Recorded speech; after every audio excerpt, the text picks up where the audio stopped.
Bismillahirrahmanirrahim. Assalamualaikum warahmatullahi wabarakatuh.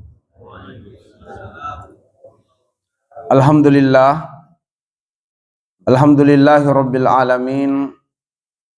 Wassalatu wassalamu ala asyrafil anbiya'i wal mursalin wa ala alihi wa sahabatihi ajma'in, amma ba'du. Allahumma anfa'na bima 'allamtana wa 'allimna ma yanfa'una wa zidna ilman. Walhamdulillah ala kulli hal wa na'udzu billah min hali ahlin nar. Ma'asyiral muslimin wal muslimat, jamaah Masjid Darul Muhajirin, azanillahu wa iyyakum ajmain. Semoga kita semua dalam keadaan sehat walafiat. Umur dipanjangkan Allah dalam kebaikan, dalam ketaatan. Rezeki dibanyakan dan diberkahi oleh Allah. Anak keturunan dicerahkan dan disolehkan masa depannya. Hutang-hutang dilunaskan oleh Allah. Semoga amal soleh kita diterima dan disempurnakan oleh Allah. Dosa, kesalahan, dan kealpaan dalam ampunan Allah. Semoga kita semua menghembuskan nafas terakhir di dunia ini dalam keadaan husnul khatimah. Dan semoga keistiqomahan kita untuk selalu berkumpul di tempat yang kita cintai ini, Masjid Darul Muhajirin, mengantarkan kemudahan berkumpul di tempat terbaik di akhirat, di dalam surga Allah Subhanahu wa ta'ala. Ma'asyiral muslimin, azanillahu wa iyyakum ajmain. Pada kesempatan yang sangat berbahagia ini, kami mengajak kaum muslimin untuk mentadabburi firman Allah Subhanahu wa ta'ala di Quran surah Al-Mujadilah, surah yang ke-58 ayat 19. Bunyi ayatnya, istahwadza alaihimus syaitan fa'ansahum zikrallah ulaika hizbus syaitan ala inna hizbas syaitan humul khasirun.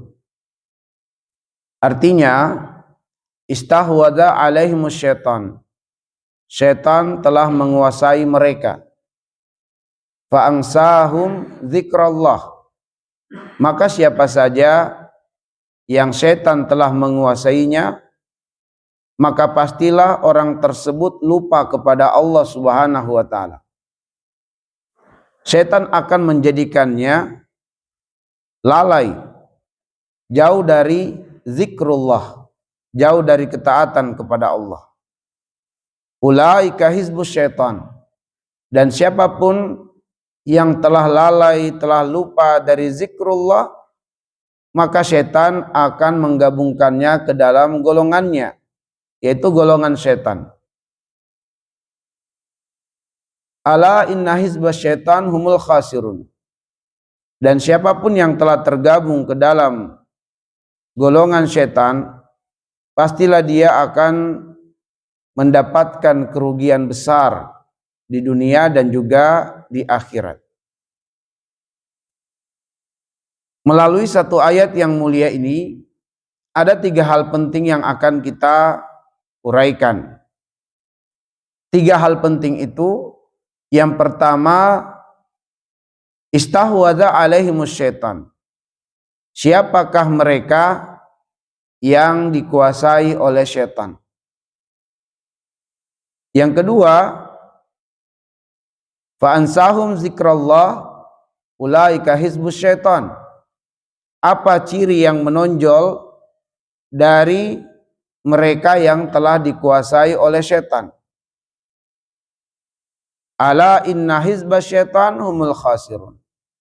Kemudian yang ketiga, kerugian apa yang akan dituai oleh mereka yang telah tergabung dalam golongan syaitan. Ma'asyiral muslimin azanillahu wa iyyakum ajmain. Mari kita melangkah pada hal yang pertama untuk kita uraikan. Istahwadha alaihimus syaitan. Syaitan telah menguasai mereka. Kenapa hal ini penting untuk kita ketahui? Sebab di dalam Quran surat Al-Hasyr, surah yang ke-59 ayat yang sama, ayat 19, Allah berfirman seraya mengingatkan kita semua. Wala takunu kalladzina nasullaha fansahum anfusahum ulaika humul fasikun. Janganlah kalian menjadi seperti orang-orang yang lupa kepada Allah, maka Allah menjadikan orang tersebut lupa pada dirinya sendiri, dan mereka adalah orang-orang yang fasik. Kita diingatkan Allah, jangan menjadi orang-orang, jangan menjadi seperti orang-orang yang lupa kepada Allah. Adapun orang yang lupa kepada Allah itu adalah mereka yang dikuasai oleh setan. Berarti janganlah kalian menjadi seperti orang-orang yang dikuasai oleh setan. Inilah urgensinya mengapa kita perlu mengetahui siapakah mereka yang akan dikuasai oleh setan. Sebab dengan mengetahuinya, kita dapat menghindarkan perangainya, perbuatannya, atau sifat-sifat yang menjadi kelayakan dia dikuasai oleh setan. Sehingga kita pun dapat mengamalkan firman Allah surat Al-Hasyr ayat yang ke-19. Di dalam Al-Quran ma'asyiral muslimin, ada 5 ayat yang menjadi petunjuk kepada kita tentang siapakah mereka yang dikuasai oleh setan itu. Ya. 5 ayat itu, yang pertama Quran surat Az-Zukhruf surah yang ke-43 ayat yang ke-36. Yang kedua surat Al-Isra surat yang ke-17 ayat 27. Yang ketiga surat An-Nisa ayat yang ke-38. Yang keempat surah Asy-Syu'ara ayat 221 dan ayat 222, dan ayat yang kelima adalah Quran surah yang kelima, Quran surat Al-Hajj surah yang ke-22 ayat yang ke-53. Dari 5 ayat ini kita mendapatkan petunjuk dari Allah siapakah mereka-mereka yang dikuasai oleh setan. Dan kita berusaha menghindarkan diri dari perangai mereka yang menjadikan mereka dikuasai setan. Adapun yang pertama surat Az-Zukhruf surah yang ke-43 di ayat yang ke-36, Allah Subhanahu wa taala memberitahukan kepada kita, wa may ya'shu an dzikrir rahman nuqayyid lahu syaitana fahuwa lahu qarin. Siapa saja yang berpaling dari zikrur rahman. Zikrul Rahman di dalam ayat itu artinya adalah Al-Quran. Kenapa Al-Quran disebut sebagai Zikrul Rahman? Dalilnya kata para mufassir adalah surat Ar-Rahman. Ayat pertama Allah memperkenalkan diri sebagai Ar-Rahman. Ar-Rahman.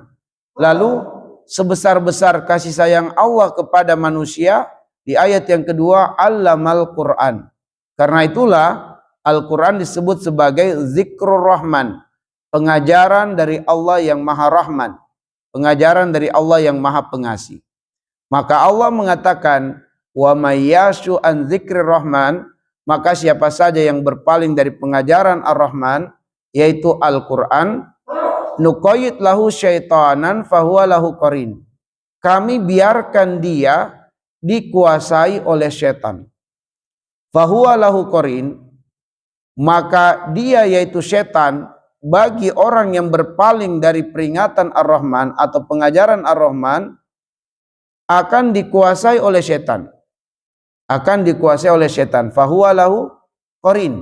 Maka dia yang berpaling dari peringatan Ar-Rahman, ya, setan akan menjadi qarin untuknya. Qarin itu adalah pendamping yang setia, di mana kesetiaan setan dalam mendampingi mengalahkan pasangan kita dalam mendampingi hidup kita. Betapa tidak, pasangan kita tentu ada waktu yang tidak membersamai kita. Ketika kita bekerja, setan, pasangan kita tidak membersamai kita, atau kita tidak membersamai istri kita. Kita di masjid misalnya saat ini, istri kita tidak membersamai kita.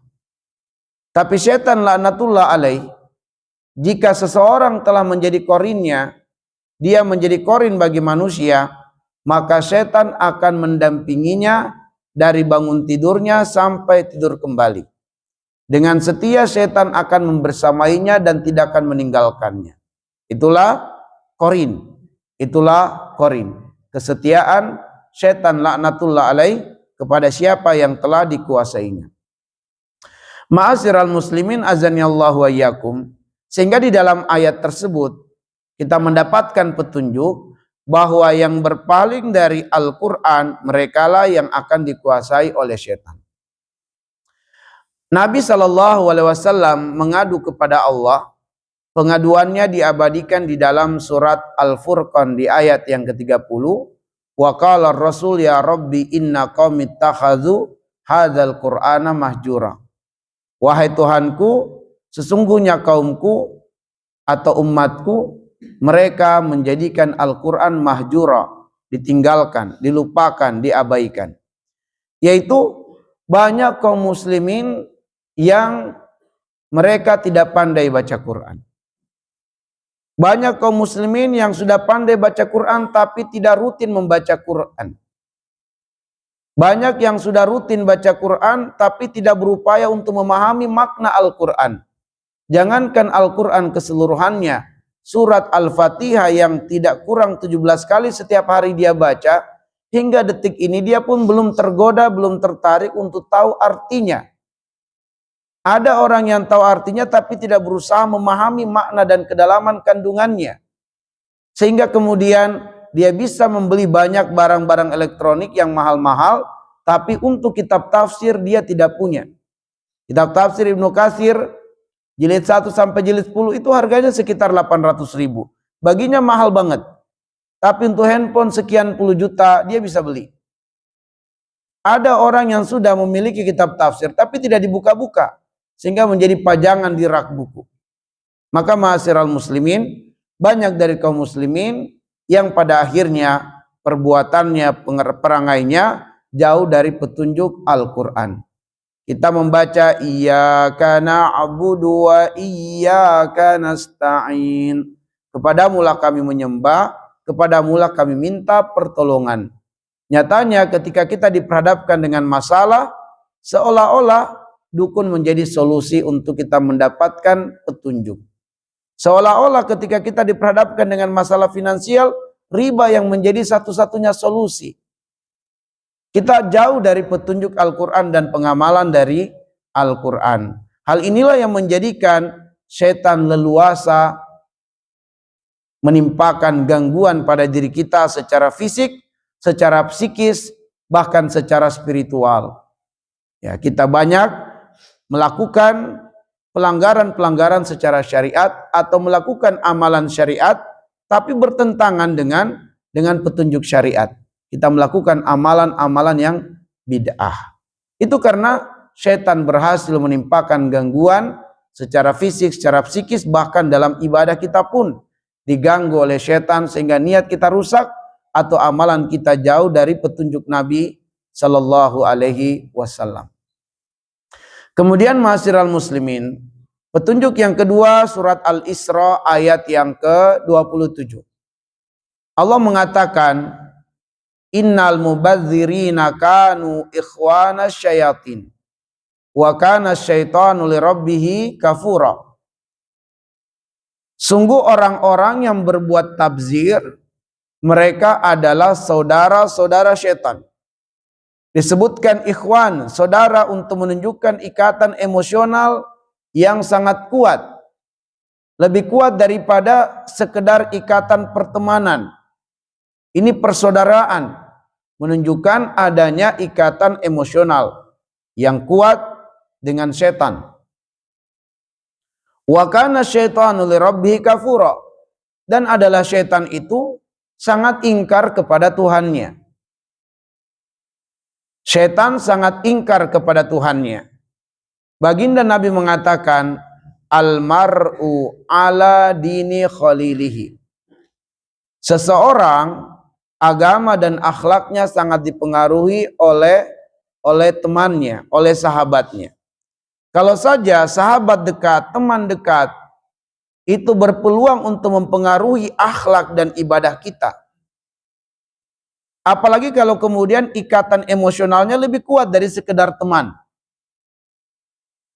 Nah, ketika Allah mengabarkan wa kana syaitanu li rabbih kafura, adalah setan itu sangat ingkar kepada Tuhannya, maka orang-orang yang dikuasai setan, pastilah setan akan menularkan keingkaran kepada Allah kepada orang itu. Kepada siapa yang menjadi sahabat setan, teman setan, bahkan saudara setan, maka orang tersebut pastilah juga akan menjadi pribadi yang sangat ingkar kepada Allah, dikarenakan setan menguasainya dan setan ada ikatan emosional yang kuat terhadapnya. Dan ternyata di dalam ayat ini yang dikuasai setan itu adalah yang berbuat tabzir. Adalah yang berbuat tabzir. Apa itu tabzir? Tabzir menurut Imam Asy-Syafi'i rahimahullahu taala, at-tabziru huwa israful mal ala ghairi haqqihi. Mengeluarkan harta untuk sesuatu yang bukan haknya. Mengeluarkan harta untuk sesuatu yang bukan haknya, itulah tabzir. Sehingga tabzir itu parameternya bukan banyak atau sedikit, tetapi apakah harta itu dikeluarkan sesuai haknya atau tidak. Jika harta dikeluarkan tidak sesuai dengan haknya, itulah tabzir, banyak atau sedikit. Lalu apa haknya harta? Haknya harta lebih lanjut kata Imam Asy-Syafi'i rahimahullah ada dua. Yang pertama, israfuhu lil haja wal maslaha. Mengeluarkan harta untuk kemaslahatan, untuk hajat, itu bukan tabzir. Ketika kita keluarkan harta untuk kesehatan, untuk kebutuhan rumah tangga, untuk kemudahan kita menjalankan aktivitas dunia, kita beli handphone, beli kendaraan, bangun rumah, ini bukanlah tabzir. Ketika kita mengeluarkannya untuk hajat, untuk maslahat, kita keluarkan harta untuk makanan dan seterusnya, maka ini bukanlah tabzir, karena untuk hajat, untuk maslahat. Ya, apabila harta dikeluarkan bukan untuk maslahat, bukan untuk hajat, bahkan untuk sesuatu yang merusak diri kita, maka itulah tabzir, banyak atau sedikit. Mengeluarkan harta untuk narkoba, tabzir. Mengeluarkan harta untuk khamar, tabzir. Termasuk mengeluarkan harta untuk rokok. Kenapa? Karena jelas-jelas di dalam label rokok terdapat slogan, rokok dapat membunuhmu. Maka jika harta dikeluarkan untuk membeli rokok, untuk merokok, sedangkan seperti itu yang tertera, berarti kita telah mengeluarkan harta untuk sesuatu yang merusak diri kita, membunuh diri kita. Bukankah Al-Quran memberi petunjuk di dalam Quran surat Al-Baqarah ayat 195? Wa anfiqu fi sabilillah wa la tulqu bi aidikum ila tahluka. Kalau kita buka tafsir Ibnu Katsir, ayat ini berkaitan dengan israful mal, mengeluarkan harta. Maka Allah mengatakan wa anfiqu fi sabilillah. Kalau kita diberikan oleh Allah kelebihan rezeki, maka keluarkanlah harta itu di jalan yang Allah ridhoi. Jangan keluarkan harta untuk sesuatu yang dapat membinasakan diri sendiri. Wala tulqu biaidikum ila tahluka. Jangan engkau biarkan dirimu terjatuh dalam kehancuran, dalam kerusakan. Nah, ma'asyiral muslimin, untuk jenis rokok yang beredar hari ini, bahkan sampai pakar kesehatan, belum satu pun yang mengatakan tentang jenis rokok tertentu yang aman dikonsumsi, aman digunakan oleh penggunanya. Semuanya masih memberikan peringatan keras. Rokok berbahaya, rokok dapat menyebabkan kanker, rokok dapat menyebabkan impoten, rokok dapat membunuh diri secara perlahan-lahan. Bahkan kalau kita lihat data tingkat kematian manusia di seluruh dunia, maka ternyata rokok termasuk penyebab tingkat kematian terbesar urutan yang ketiga di seluruh dunia. Ini berarti bahwa untuk saat ini, jenis rokok saat ini, sebab keharaman rokok itu bukan aktivitas merokok, melainkan jenis rokok yang digunakan untuk merokok. Untuk jenis rokok yang beredar hari ini dan digunakan hari ini, itu belum satupun yang mendapatkan rekomendasi aman dari pakar kesehatan. Sehingga jika kita mengkonsumsi rokok atau mengeluarkan harta untuk rokok, mohon maaf, itu terkategori tabzir. Dan kita khawatirkan inilah yang menjadi pintu kita selalu sangat mudah dikuasai setan. Ya, sehingga kita mudah bersuuzon dengan manusia dikarenakan ada pintu setan masuk ke dalam diri kita. Di antaranya adalah pintu tabzir. Maka ma'asyiral muslimin azanillahu wa iyyakum ajmain. Maka Allah mengatakan innal mubazzirina kanu ikhwanasy syayatin. Yang berbuat tabzir saudara-saudara setan. Dan orang yang berbuat tabzir adalah israful mal gaira hakihi, mengeluarkan harta untuk bukan haknya. Hak yang pertama harta dikeluarkan untuk maslahat, ya untuk kemaslahatan, untuk kebaikan diri. Lalu kemudian hak harta yang kedua israfuhu li taatillahi wal ibadat, mengeluarkan harta untuk ketaatan, untuk ibadah kepada Allah, banyak atau sedikit bukan tabzir. Kita keluarkan harta untuk haji, untuk umroh dengan paket VIP misalnya, ya haji furoda minimal 300 juta. Itu bukan tabzir ketika kita keluarkan untuk ketaatan kepada Allah. Ya kita bangun masjid yang termegah bukan tabzir, karena untuk ibadah ketaatan kepada Allah Subhanahu wa taala. Kita memakai pakaian terbaik untuk ibadah, pakai karena Allah mengatakan khuzu zinatakum inda kulli masjidin. Pakailah pakaian terbaikmu untuk ibadah kepada Allah ketika masuk masjid. Kita pakai pakaian yang terbaik yang kita beli mahal khusus untuk kita ibadah kepada Allah, maka lakukanlah. Untuk ketaatan kepada Allah wajahidu fillahi haqqa jihadi. Untuk ketaatan kepada Allah beri yang terbaik, beri yang paling maksimal. Kalau kita tidak bisa memberi yang paling maksimal, paling minimal adalah sesuai dengan standar kesucian. Sesuai dengan standar kesucian, yaitu suci dari kotoran dan najis. Itu paling minimal. Tapi jika ada yang suci dan lebih daripada itu, yang membuat kita semakin khusyuk, semakin tenang, maka lakukanlah, dan itu bukanlah tabzir. Kita keluarkan harta untuk pendidikan, untuk buku-buku, untuk infak, dakwah, dan seterusnya, maka itu bukanlah tabzir. Sebaliknya mengeluarkan harta untuk maksiat, untuk mendatangi dukun, untuk berjudi, untuk riba, semua ini adalah tabzir. Ma'asyiral muslimin azanillahu wa iyyakum ajmain. Juga terkategori tabzir yang umum kita fahami, yaitu memindahkan suatu makanan yang tadinya berada di wadah umum, dipindahkan ke wadah khusus. Wadah khusus adalah semisal piring yang kita gunakan untuk makan, ada wadah umum, lalu kemudian kita pindahkan makanan, nasi misalnya, sayur-sayuran, ya daging-dagingan, kita pindahkan dari wadah umum ke wadah khusus, wadah yang kita siapkan untuk makan. Maka haknya makanan yang kita letakkan di wadah khusus kita itu adalah dihabiskan. Itu haknya. Sehingga jika kemudian kita tidak memberikan haknya, terjatuhlah tabzir. Ya, terjadilah tabzir. Walaupun hanya sebiji nasi yang tersisa, itu tabzir. Karena bukan persoalan banyak atau sedikit. Tetapi ketika kita jauhkan dia dari haknya, maka itulah tabzir. Maka ma'asyiral muslimin, kalau kita makan, makanlah sampai benar-benar habis, bersih, kecuali memang sesuatu yang tidak bisa dimakan. Ya, tapi ada beberapa biji nasi, habiskan. Sebab teladan kita, manusia terbaik Rasulullah sallallahu alaihi wasallam, sampai-sampai kata Aisyah, aku sulit membedakan mana wadah yang telah digunakan Nabi untuk makan dan mana wadah yang belum digunakan Nabi. Kenapa? Karena Nabi betul-betul selain makanannya dibersihkan, wadahnya pun dijilatin oleh Nabi dengan tangan.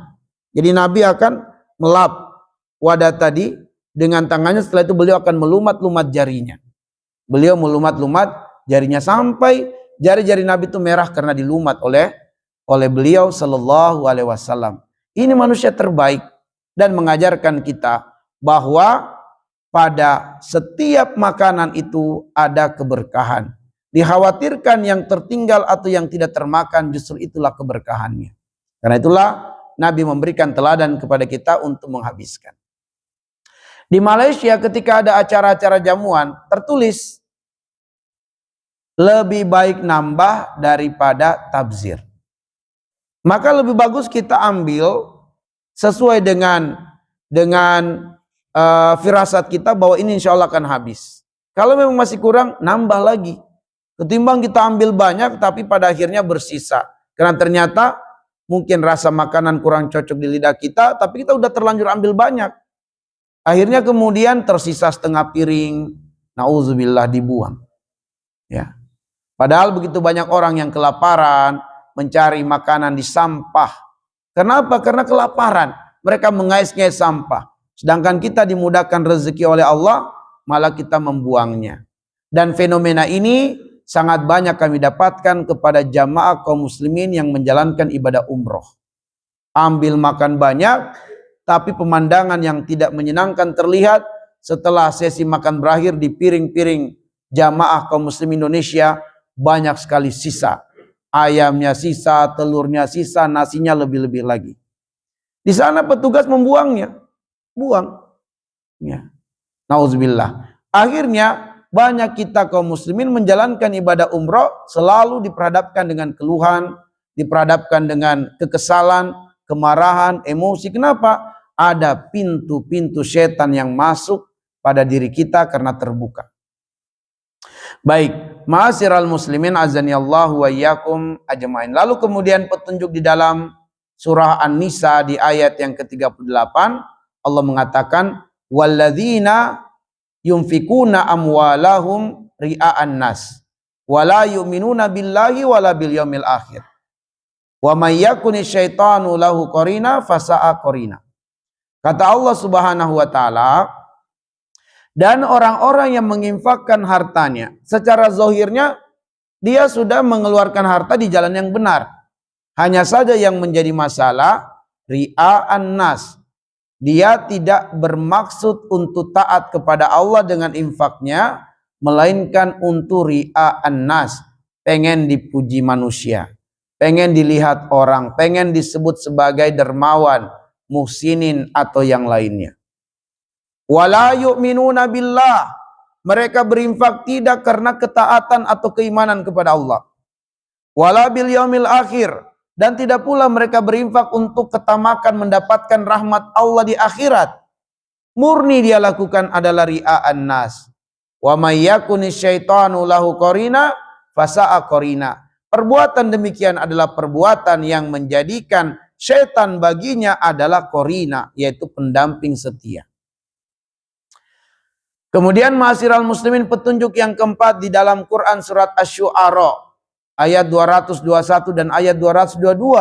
Allah mengatakan, hal unabbiukum ala man tanazzalus syayatin. Maukah aku beritahukan kepada kalian kepada siapakah setan-setan itu akan turun untuk mendampingi, menemani. Tanazzalu ala kulli affakin asim. Setan akan turun mendampingi siapa saja yang suka berbohong dan suka berbuat dosa. Maka ma'asyiral muslimin, al-muslim la yakdzib, muslim itu tidak berdusta. Sebab orang yang berdusta dikawani setan, ditemani setan, dikuasai setan. Nah, karena itulah kemudian jaga lisan kita. Qulil haqqi walau kana murra, qulil haqqa walau kana murah. Katakanlah kebenaran meskipun itu terasa pahit, terasa berat, tapi itu lebih baik daripada kita membiarkan diri kita dikuasai oleh setan. Karena setan akan menguasai orang yang berbohong, orang yang suka berbohong. Maka ma'asyiral muslimin azani Allah wa iyyakum, kita sampaikan kepada para pedagang-pedagang dari kalangan kaum muslimin, jangan mereka curang dalam takaran, dalam timbangan. Jangan mereka menipu para konsumennya, para pembelinya, sebab mereka bakal dikuasai oleh setan, ditemani setan dalam berdagang. Para pejabat kita ingatkan untuk mereka tidak berdusta, tidak berbohong dengan menipu rakyatnya, mengambil hak rakyatnya melalui perbuatan korupsi dan berbagai perbuatan lainnya, sebab mereka menjadi pejabat yang akan didampingi setan, dikuasai setan. Maka akhirnya kebijakan-kebijakannya merugikan kaum muslimin karena setan yang menjadi penasehatnya dalam mengambil kebijakan. Nah, demikian pula kita sampaikan kepada anak-anak kita ketika ujian, jangan nyontek, sebab perbuatan nyontek ditemani setan, dikuasai setan. Dan seterusnya, kita saling nasihat menasihati, jangan biasakan dusta, yuktab indallahi kadzaban, nanti dicatat di sisi Allah sebagai pendusta, dan itu berarti dia bakal dikuasai setan. Kemudian ma'asyiral muslimin azanillahu wa iyyakum ajmain, petunjuk yang terakhir yang ingin kami sampaikan, surat Al-Hajj ayat 53. Ya, surat 22 ayat 53 Allah mengatakan, liyaj'ala ma yulqi syaitan fitnatan lilladzina fi qulubihim marad wal qasiyati qulubuhum.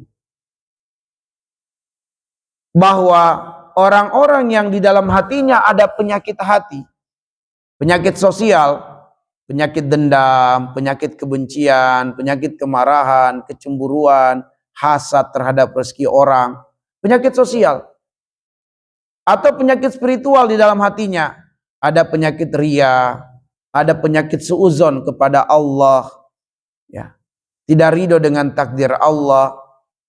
Maka penyakit-penyakit ini menjadikan seseorang akan diganggu setan dan Allah tidak akan melepaskan gangguan setan itu kepadanya. Atau orang-orang yang wal qasiyati qulubuhum, orang-orang yang hatinya keras. Hati yang keras itu maksudnya hati yang tidak mau mendengarkan nasihat. Hati yang merasa tidak butuh dengan nasihat. Padahal agama kita ini ad-dinun nasiha. Agama kita ini nasihat. Liman, untuk siapa nasihat itu? Lillahi walir rasul wali a'immatil muslimina wa ammatihim, kata Nabi. Nasihat itu untuk Allah, untuk Rasulnya, untuk pemimpin-pemimpin kaum muslimin, dan untuk kaum muslimin secara umum. Sehingga Allah mengatakan wa dzakir fa inna dzikra tanfa'ul mu'minin. Berikanlah peringatan, peringatan itu bermanfaat bagi orang-orang yang beriman kepada Allah Subhanahu wa taala. Maka nasihat itu bermanfaat untuk kita semua. Bahkan meskipun kita telah mendengarkannya berulang-ulang. Sebagaimana Abu Bakar As-Siddiq radhiyallahu anhu, ketika seorang anak yang belum balik berbicara tentang hadis Nabi, Abu Bakar mendengarkan penyampaian dari anak ini seolah-olah Abu Bakar belum pernah mendengarkannya sama sekali.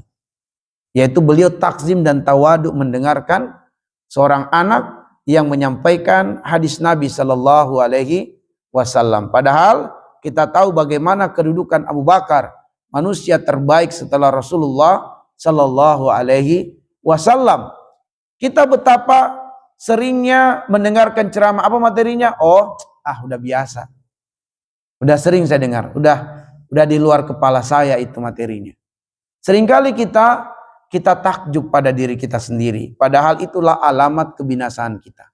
Kata Nabi, salasu muhlikat, 3 perkara yang merusak, membinasakan manusia.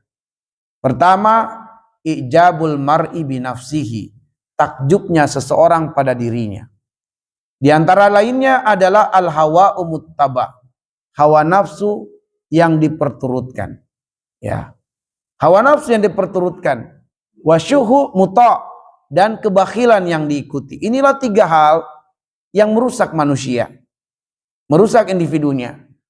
Yang pertama adalah ujub terhadap dirinya, takjub dengan ilmunya, dia kagum dengan dirinya. Itu udah biasa saya dengar, udah saya kuasai, ya, ini berbahaya. Yang kedua adalah al-hawa muttaba, hawa nafsu yang diperturutkan, diikuti. Dan yang ketiga, as-suhu muta'un, yaitu kebakhilan yang ditaati. Baik, ma'asyiral muslimin azanillahu wa iyyakum ajmain. Inilah 5 ayat yang menjadi petunjuk kepada kita tentang orang-orang yang dikuasai oleh setan, dan sesiapa yang dikuasai oleh setan, maka kita masuk kepada uraian yang kedua, ciri yang menonjol darinya adalah fa'ansahum zikrullah. Ini ciri yang paling menonjol. Ciri yang paling menonjol dari mereka yang dikuasai oleh setan adalah mereka menjadi manusia yang lalai, yang lupa kepada Allah Subhanahu wa taala. Kata para ulama, parameter kelalaian itu adalah dua. Ya, parameter kelalaian. Lalai dari zikrullah. Karena Allah mengatakan, ya ayyuhalladzina amanu uzkurullaha zikron katsira.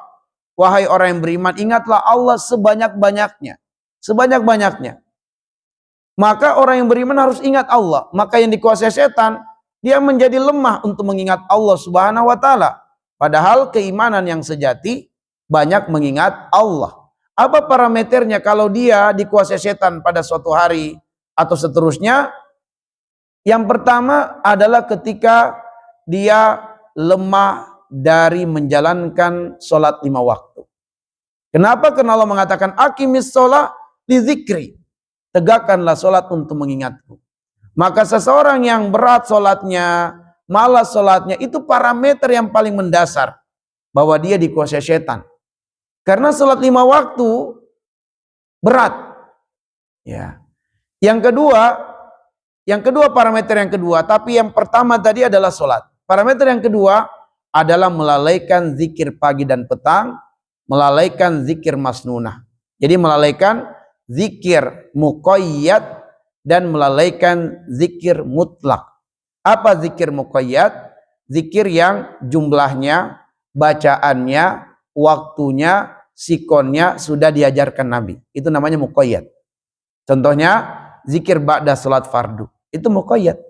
Jumlahnya udah ditentukan, bacaannya udah ditentuin.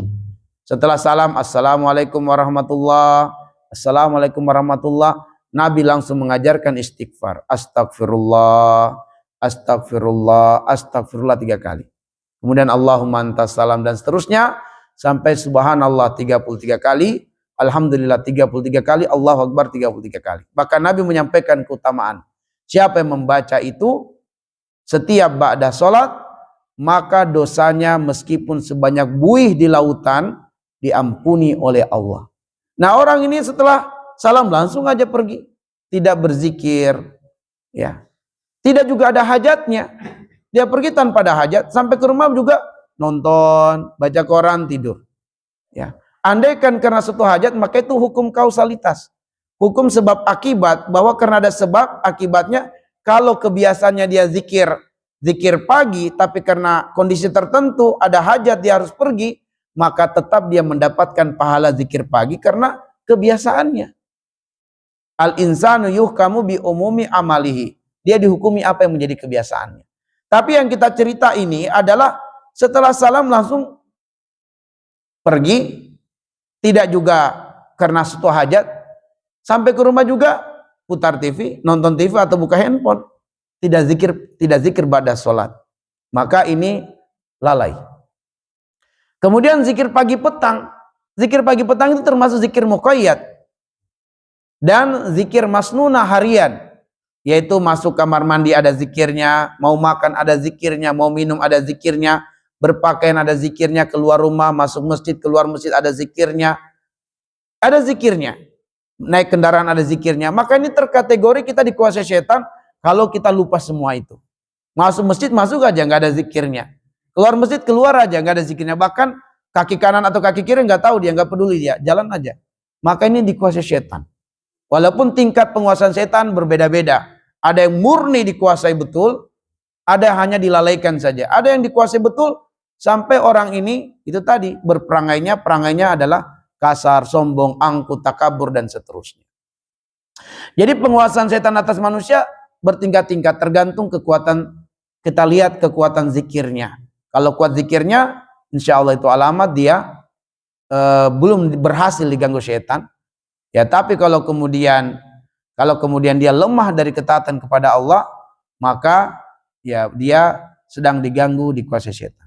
Yang sudah berzikir kepada Allah Subhanahu wa taala juga masih terkategori diganggu setan kalau perkara sunnah membuat dia melalaikan yang wajib. Jadi harus ada kaidah-kaidah yang harus kita pahami. Kita harus tahu langkah-langkah dan tipu daya setan. Sebab pada orang qiyamul lail sepanjang malam, sholat subuh kagak. Atau sholat subuhnya selalu masbuk. Padahal dia qiyamul lail panjang-panjang sampai akhirnya sholat subuhnya selalu terlambat. Atau dia tidak sholat subuh di masjid. Justru ini adalah termasuk perbuatan yang ditipu oleh syaitan. Maka Umar bin Khattab mengatakan, wallahi, aku lebih suka sholat isya di masjid dan subuh di masjid meskipun aku tidak isi malam dengan qiyamul lail. Karena kata Nabi, siapa yang sholat isya berjamaah di masjid, dia dicatat di sisi Allah telah sholat sunnah setengah malam. Dan siapa yang sholat subuh di masjid berjamaah, maka dicatat di sisi Allah mendapatkan pahala sholat sunnah setengah malam. Sehingga subuh dan isya jika dikerjakan, seseorang mendapatkan pahala tambahan, yaitu sholat sunnah satu malam penuh. Maka kata Umar, lebih bagus aku tidak sholat di malam hari daripada aku tidak sholat subuh di masjid. Ya, mending aku sholat subuh di masjid. Misalnya ini karena kelelahan banget, dia khawatirkan kalau dia bangun karena dia mungkin aktivitasnya padat, dia khawatirkan kalau dia bangun qiyamul lail mungkin sholat subuhnya bakal tertinggal, maka lebih bagus dia istirahat. Yang terakhir, ma'asyiral muslimin, apa kerugian yang dituai oleh gangguan oleh orang-orang yang dikuasai setan? Sangat banyak dalam Al-Quran petunjuknya, ada di surat Al-Jasiyah ayat 23, ada surat Maryam ayat 59, ada juga di dalam surat Al-A'raf ayat 179, ada surat Toha ayat 124 sampai 126. Tapi kita coba pilihkan di surat Toha ayat 124 sampai 126. Allah mengatakan, wa man a'rada an zikri fa inna lahu ma'isyatan dongka wa nahsyurhu yaumal qiyamati a'ma. Qala rabbi lima hasyartani a'ma wa qad kuntu basira. Qala kadzalika atatka ayatuna fanasitaha wa kadzalikal yauma tunsa. Siapa saja yang berpaling dari peringatan Ar-Rahman, berpaling dari Al-Qur'an, berpaling dari ketaatan kepada Allah, fa inna lahu ma'isyatan dongka, kata Allah. Kami jaminkan untuknya kehidupan di dunia sempit. Imam Ibnu Katsir menafsirkan, wa in tana'ama hayatuhu akala masya'a wa syariba masya'a wa sakana haitsu sya'a madama yukhalifullah wa rasulah la yas'uru bitmi'nanil qalbi. Bahwa orang yang ma'isyatan dongka itu meskipun hartanya bergelimang, berlimpah, dia bisa makan makanan, minuman apa saja yang dia suka. Dia bisa tinggal di villa, hotel mana saja yang dia mau. Tapi karena dia jauh dari petunjuk Al-Quran hidupnya, tidak dekat dengan Allah, Allah cabut ketenangan dari hatinya. Maka dia nggak akan merasakan ketenangan dan kebahagiaan sejati. Banyak orang-orang barat, justru mereka dalam puncak karirnya mereka bunuh diri. Karena mereka bingung apa yang mereka cari sebenarnya. Ya, sehingga kalau kita lihat di internet, kita cari daftar orang-orang yang terkenal, termasyhur, kaya, bunuh diri, banyak sekali deretan nama-nama manusia yang mereka sukses dalam perkara-perkara keduniaan, tapi ujung-ujungnya mereka bunuh diri. Karena mereka nggak tahu apa yang mereka cari. Nggak ada ketenangan dalam jiwa mereka. Galau, gelisah, hingga akhirnya mereka depresi dan bunuh diri. Nauzubillahi min dzalik. Itu di dunia. Di akhirat lebih parah lagi. Wa nahsyuruhu yaumal qiyamati a'ma. Dibangkitkan dalam keadaan buta. Sehingga dia bertanya kepada Tuhan, Rabbi lima hasyartani a'ma wa qad kuntu basira. Wahai Tuhanku, kenapa aku dibangkitkan dalam keadaan buta? Padahal dulunya di dunia aku dapat melihat. Apa kata Allah? Kadzalika atatka ayatuna fanasitaha wa kadzalikal yauma tunsa. Dikarenakan dahulu di dunia datang kepada engkau ayat-ayat kami, tapi engkau berpaling, engkau tidak peduli dengan ayat-ayat kami. Hari ini pun kamu tidak dipedulikan. Hari ini pun kamu akan dilupakan. Rasakan kehidupan itu. Padahal huru-hara mahsyar itu luar biasa. Melihat saja kita merasakan penderitaan besar di huru-hara mahsyar, apalagi dibangkitkan dalam keadaan buta. Ya, itulah orang-orang yang berpaling dari Al-Quran. Baik mahasyiral muslimin, azanillahu wa iyyakum ajmain, kita cukupkan tadabbur kita surat Al-Mujadalah ayat yang ke-19. Selanjutnya jika ada hal-hal yang ingin ditanyakan, didiskusikan, faleh ya tafaddal maskura. Kalau tidak ada, kita akan cukupkan dengan doa kafaratul majlis. Baik, di dalam surat Shad, surat yang ke-38 ayat 29, Allah mengatakan, Kitabun anzalnahu ilaika mubarakun liyadabbaru ayatihi waliyatadzakkara ulul albab. Kitabun anzalnahu ilaika mubarakun. Kitab Al-Quran yang kami turunkan kepada engkau Muhammad mubarakun, penuh dengan keberkahan. Para ulama mengatakan penggalan ayat ini menunjukkan kedudukan, kemuliaan dan ketinggian Al-Quran. Sebab Al-Quran datang dari Allah. Kemudian diberikan kepada manusia terbaik, Rasulullah. Dan Allah pilih waktu terbaik turunnya Al-Quran, malam Lailatul Qadar. Dan Allah pilih malaikat terbaik sebagai perantara sampainya Al-Quran kepada Nabi SAW. Ini menunjukkan kedudukan Al-Quran yang sangat tinggi. Lalu kemudian Allah muliakan Al-Quran dengan mensifatinya sebagai kitab yang penuh dengan berkah. Berkah itu adalah berlimpahnya kebaikan, terus bertambahnya kebaikan, langgengnya kebaikan, dan berkesinambungan kebaikan. Kemudian untuk mendapatkan keberkahan ini, Allah memberikan dua petunjuk. Liyadabbaru ayatihi wal yatadzakkara ulul albab. Yaitu dengan mentafakuri, mentadaburi ayat-ayat Allah dan mengamalkan ayat-ayat Allah. Mentadaburi ayat-ayat Allah Subhanahu wa taala kan diminati, disukai oleh orang yang rutin baca Quran, yang suka baca Quran. Ya, jadi levelnya memang dia harus cinta dulu membaca Quran. Sebab bagaimana dia akan sampai pada level tadabbur kalau dia sendiri belum cinta untuk membaca Quran. Jadi memang baca Quran dulu, nanti yakinilah bahwa karena Quran itu kitab yang penuh dengan keberkahan, bagi yang suka membaca Quran akan muncul rasa penasaran, keingin tahuan apa sih makna ayat-ayat tertentu. Nah, untuk memahami makna ini, bisa dia bermujahadah dengan membaca Quran terjemahan. Jadi ada program baca Quran khataman, ada program bacaan Quran dengan fahmul ayah. Nah, ini program yang berbeda. Program yang pertama khataman Quran jalan terus sesuai dengan target kita, apakah 1 juz per hari ataukah sekian lembar per hari. Ini rutin dari Al-Fatihah terus sampai An-Nas. Begitu khatam ulang lagi, ulang lagi. Nah, program yang kedua adalah program Fahmul Quran. Nah, program Fahmul Quran ini juga kita harus meluangkan waktu baca Quran dengan terjemahan, walau hanya 10 menit per hari. Ya, kita baca terjemahannya. Nah, untuk memahami ayat-ayat Al-Quran, dalam arti seringkali kita baca terjemahannya kita belum paham. Baca aja dulu gitu. Nah, untuk memahaminya, di sini naikkan lagi mujahadahnya, bisa membuka tafsir atau ikut pengajian-pengajian tafsir atau tadabbur. Ya, kita hadir. Itulah yang menunjukkan bahwa kita punya upaya perjuangan untuk memahami atau mendekati Al-Quran. Dan Allah mengatakan walladzina jahadu fina lanahdiyannahum subulana. Siapa yang bersungguh-sungguh untuk meniti jalan Allah menuju Allah, Allah akan bukakan jalan-jalan itu. Nah, sehingga standar paling minimal walaupun terkadang perbuatan belum menunjukkan adalah kesungguhan dalam hati, dan itu yang dinilai oleh Allah. Sebab jika ada kemauan yang kuat dalam hati, maka jalannya akan dibukakan oleh Allah. Jalannya akan ditunjukkan oleh Allah Subhanahu wa taala. Dan Allah mengatakan fattakullah mastata'tum, sesuai kemampuan kita. Mungkin sambil berkendaraan, bukan lagi musik yang kita dengarkan, kita sudah mulai pengen mendengarkan tafsir tadabbur ayat-ayat Quran misalnya. Atau kita baca Quran, kita dengarkan Quran dan ada terjemahan. Kan sekarang sudah banyak gitu ya, baca ayat langsung terjemahan baca. Jadi yang tadinya kita senang pengen mendengarkan selalu musik, berita di dalam kendaraan kita, sekarang kita kecintaannya pengen mendengarkan ayat terjemahan, dan itu ada. Kita tinggal download. Atau bahkan kita jadi suka mendengarkan tadabbur ayat-ayat Quran. Ya, itu juga sangat banyak di dalam YouTube yang bisa kita download, kita jadikan MP3.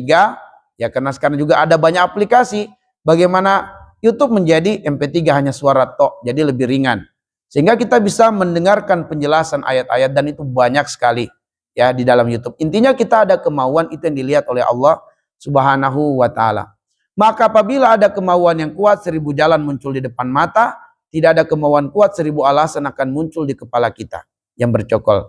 Nah, dalam upaya mendekatkan diri kepada Allah, fattakullaha mastata'tum. Allah suka walaupun sedikit, tetapi kita rutin lakukan. Mungkin hari ini kita coba dengarkan tafsir surat Al-Fatihah. Walaupun mungkin ini sebulan 2 bulan baru kita bisa pahami, belum berpindah pada, nggak apa-apa.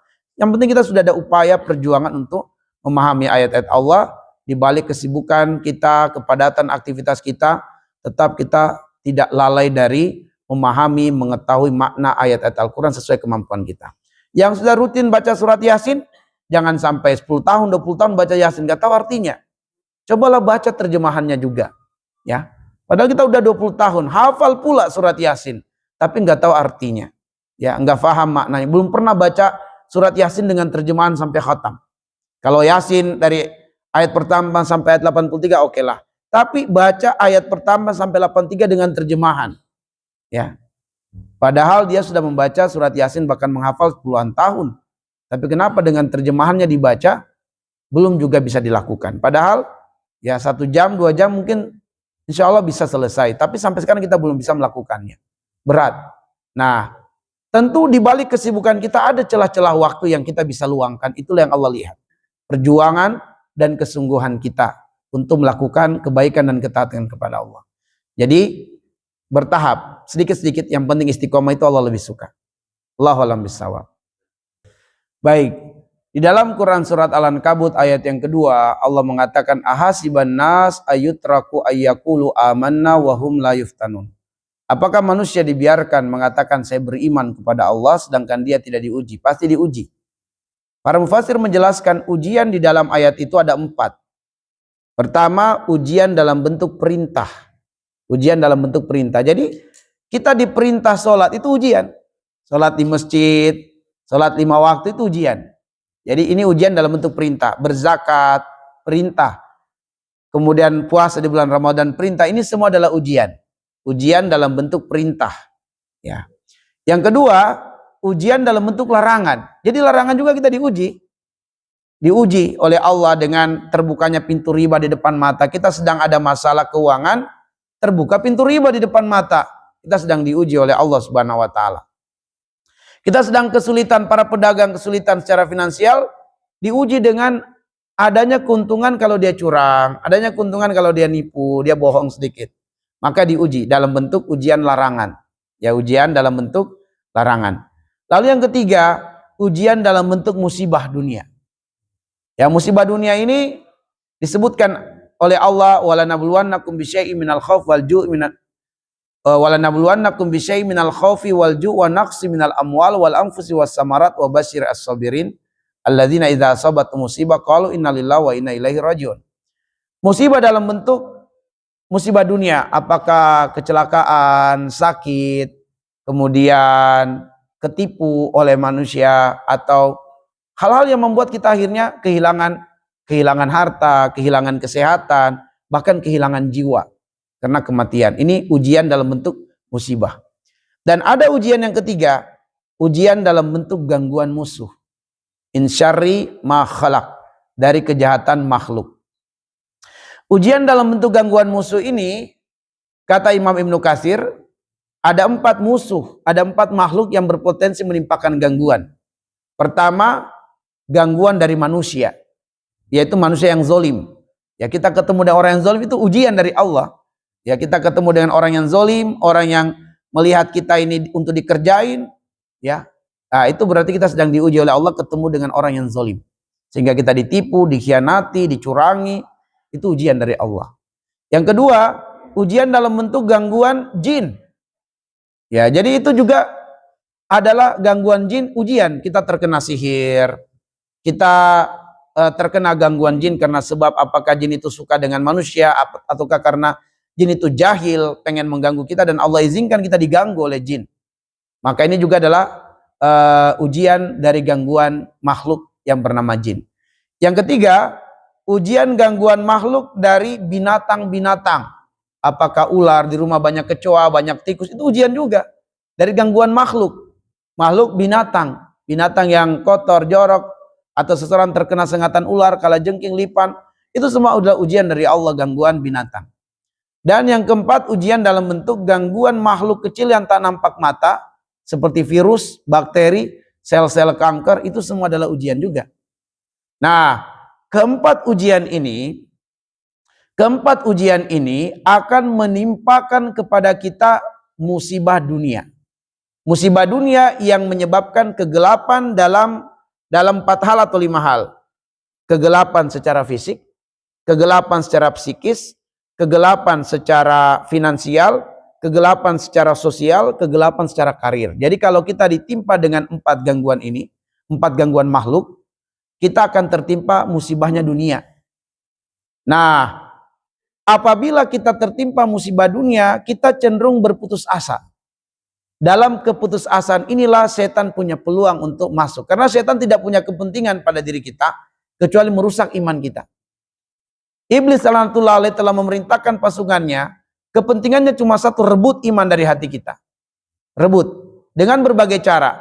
Kenapa Al-Falaq An-Nas ini tidak bisa dipisahkan? Satu paket, mu'awwizatain kata Nabi. Ya, 2 surah yang menjadi perlindungan. Karena surat Al-Falaq perlindungan dari musibah dunia. Dan surat An-Nas perlindungan dari musibah setan. Musibah gangguan setan itu lebih berat daripada musibah dunia. Dalilnya kata para ulama, untuk musibah dunia kita diajari Allah 3 kali berlindung kepada Allah. Qul a'udzu birabbil falaq min syarri ma khalaq. Qul a'udzu birabbil falaq min syarri ma khalaq wa min, ya, jadi untuk gangguan kepada musibah dunia, gangguan musibah dunia itu 1 kali kita diajari Allah minta perlindungan kepadanya, yaitu Qul a'udzu birabbil falaq. Hanya sekali. Dari apa? Dari musibah gangguan makhluk. Ya. Tapi untuk musibah gangguan setan 3 kali kita minta perlindungan kepada Allah. Qul a'udzu birabbin nas qul a'udzu birabbin nas, malikin nas, ilahin nas. 3 kali kita minta perlindungan kepada Allah hanya dari 1 jenis gangguan, gangguan setan. Karena gangguan setan ini menyebabkan musibah akhirat, bukan musibah dunia. Beda dengan gangguan makhluk, musibahnya musibah dunia, tapi gangguan setan musibah akhirat. Dan kata Nabi, Allahumma la taj'al musibatana fi dinina. Ya Allah, jangan kau jadikan musibah yang menimpa kami itu musibah akhirat, musibah yang menimpa agama kita. Musibah dunia jalan masuk surga, tapi musibah akhirat jalan masuk neraka. Nah, itu bedanya. Makanya musibah akhirat ini lebih berbahaya. Tapi kenapa 2 surat ini nggak boleh dipisahkan? Karena di antara titik manusia menjadi lemah putus asa kepada Allah, kecewa dengan Allah ketika ditimpa dengan musibah dunia. Maka orang kalau tertimpa musibah dunia, maka kadang pikirannya udah buntu. Akhirnya dia menghalalkan riba. Akhirnya dia datang ke dukun. Karena musibah fisiknya ini sudah lama nggak sembuh. Berbagai obat medis nggak sembuh. Akhirnya udah putus asa dia. Udah deh saya ke dukun aja. Begitu datang orang menawarkan di sana ada dukun sakti. Maharnya ya paling sembelihan lah. Dia lakukan. Kenapa? Karena sudah putus asa ikhtiarnya. Maka setan lebih mudah menyesatkan manusia kalau manusia ditimpa dengan musibah dunia. Karena itulah Nabi mengajarkan kita dalam zikir pagi untuk berlindung dari kefakiran yang mengantarkan kepada kekufuran. Sebab kefakiran itu sangat dekat dengan kekufuran. Ya Allahumma inni a'udzubika minal kufri wal faqr. Minal kufri wal faqr, dari kekufuran dan kefakiran. Karena penyebab utama manusia terjatuh dalam kekufuran adalah karena kefakiran. Di sana banyak orang menjual akidahnya hanya karena sedus Indomie. Ya, sedus Indomie terjuallah akidahnya karena kefakiran. Allahu a'lam bissawab. Cukup? Baik, naktafi bihadzal qadar. Subhanakallahumma bihamdik asyhadu an la ilaha illa anta astaghfiruka wa atubu ilaik. Assalamualaikum warahmatullahi wabarakatuh.